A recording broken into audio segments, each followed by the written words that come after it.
On the stage is also co-producer of this show. You will recognize her because she helped teach you earlier. Please give a big warm welcome to Jalisa Robinson.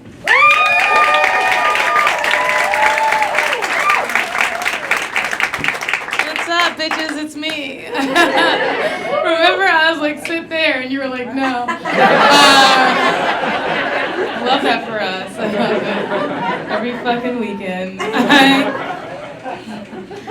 Clap if you guys are single in the audience. Let me see where my single people have. Clap. Okay. It's the saddest fucking clap.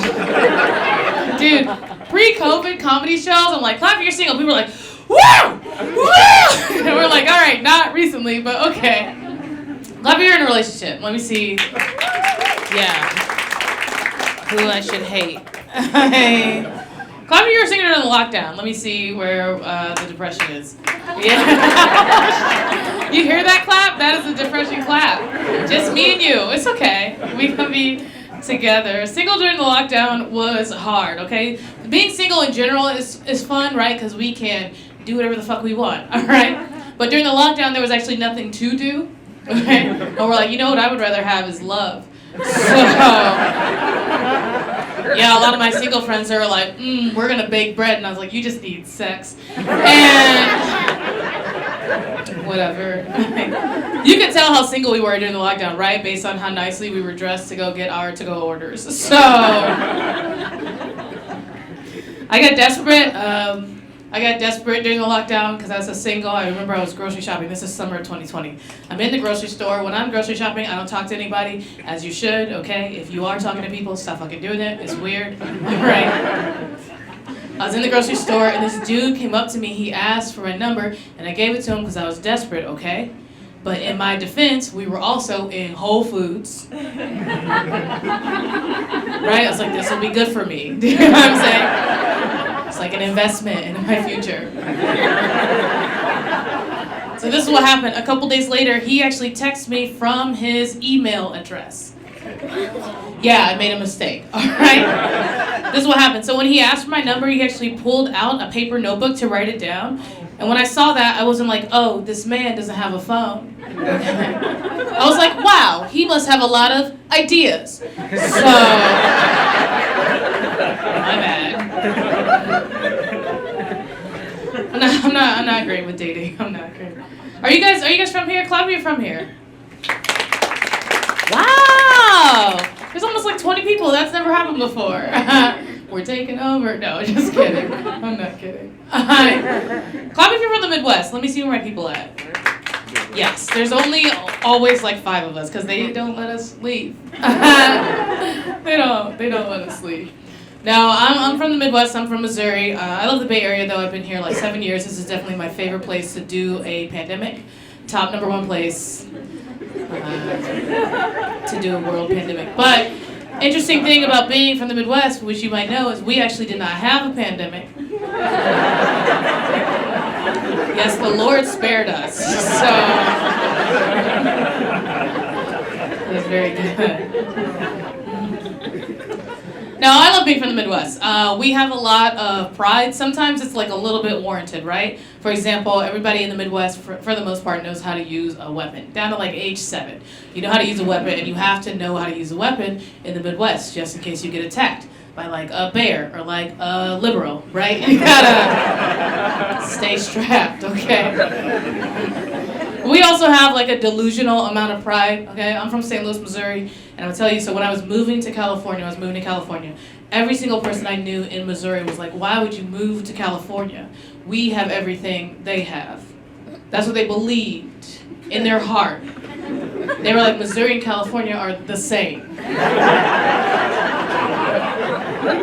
Right, like illogical, right? Like we don't even have the geography, okay, to start, right? Like California has oceans and a mountain. We're landlocked. The Great Plain.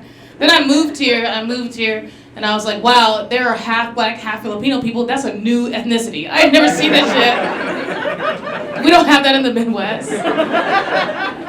I was walking around East Bay the first year I lived here. I was walking around East Bay in Berkeley and Oakland, and I was with my friend who, is from here, and I was like, wow, look at those mountains. And she was like, those are hills, bitch. So, my bad. My bad. No, I like it. I like being from the Midwest. We got a lot of quirky shit. Like I love. This is a stupid joke, but you guys are gonna ride with me. I love a Midwest cat call. Do you know what that is? No. Okay. Well, I'm gonna tell you. So that's how jokes work. No, this is a Midwest cat call, all right? Because like a lot of the Midwest is nowhere. All right. They call it flyover country, right? So most of it is fields. So Midwest cat call. Let's say you're a young woman, right? So you're walking down like a fucking dirt road or whatever, right? So you're walking down the dirt road. What happens? A dude in a pickup truck pulls up next to you, and if you're a woman of color, you run. No, you should run. For sure. No, a dude in a pickup truck pulls up next to you, and then he throws out a bale of hay. And then you catch the hay. You receive the hay. Now that's your husband. Do you see what I'm saying? We're very efficient. All right. I got catcalled here. This is pre-COVID. I used to live in San Francisco. I live in Oakland now because I'm black. But I used to. You don't have to believe me. Use your eyes now.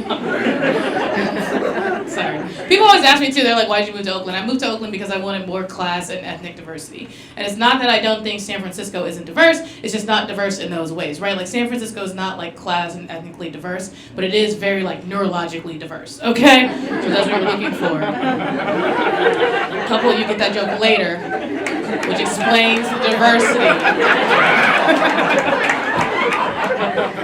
Yeah, let me know when you get it. So I was living in San Francisco. This is my favorite cat caller. I was living in San Francisco. This is pre-COVID, and I was walking to work in the morning. One morning I was walking to work, and I bent down to tie my shoe, and a dude yelled at me from across the street. He was like, "Yeah, girl, tie that shoe."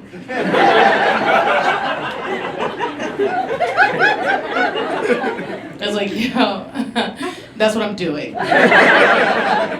Also, like, I'm on my way to work, right? Like, don't fucking micromanage me. I'm gonna get up when I get there. We dated for 2 years.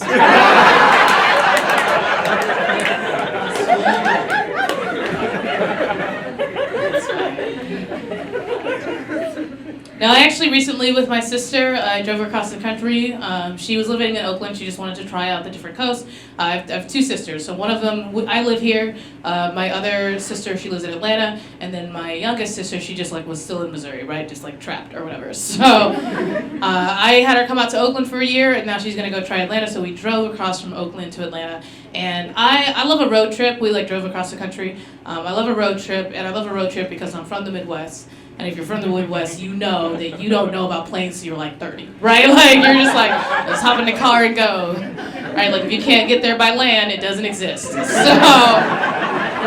what's Europe, you know? It just doesn't.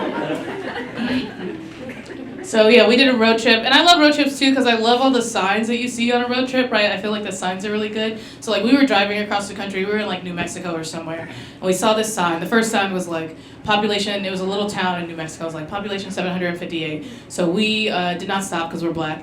But right after that was a sign that was like Jesus saves. Okay. And I was like, no way, right? 758 people, Jesus doesn't know you guys are out here, all right? There's not enough of you. Also, there's probably only like 2 family trees, right? Like Jesus condemns, you know? That's gross. My favorite sign, though, that I saw was in Texas. My favorite sign was in Texas. So when you're in Texas, there's, you know, you got your 4 major cities in Texas, but right outside of those cities, there's actually like nothing, right? It's just like Texas Chainsaw Massacre country, okay? There's like nothing. So we were driving through the nothing of Texas, and I saw a sign that I've never seen before, and is now my favorite sign. And it was like, hey, hitchhikers may be inmates. That's what it said. Right? It's like, oh my God, Texas, you guys don't lock the jail. You just leave it. I love that for them. All right, I gotta get out of here. You guys are cool. I'm going to tell you about a story about the time I first moved here. So when I first moved to California, I moved here with my boyfriend at the time. You guys ever date anybody who's very book smart, but they don't have any fucking common sense? You heard anybody like that? Yeah. You're like thinking of someone right now. He just looked down. He was like, yo, yeah. Oh, it's you? What's your name, dude? Adam? Yeah, okay. All right, Adam. You didn't have to tell us, but based on the fact that you told us, I do believe you. If someone's like, I'm stupid, you should be like, yes. You know? Don't try to fix it, ladies.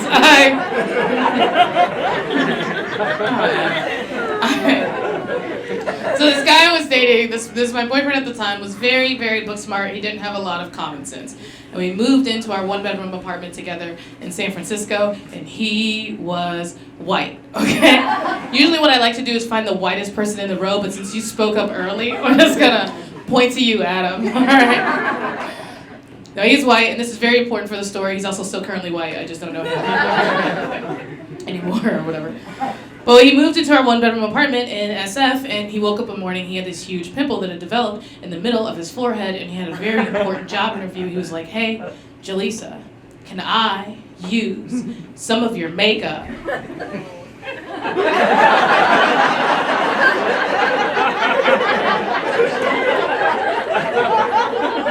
To cover up my pimple.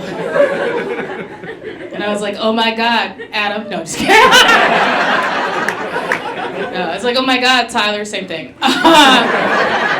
No, right? Like, no offense, but there's no shade of white that you can be to use my makeup. And I should have seen it for what it was, right? Like, he truly did not see color. Do you know what I'm saying?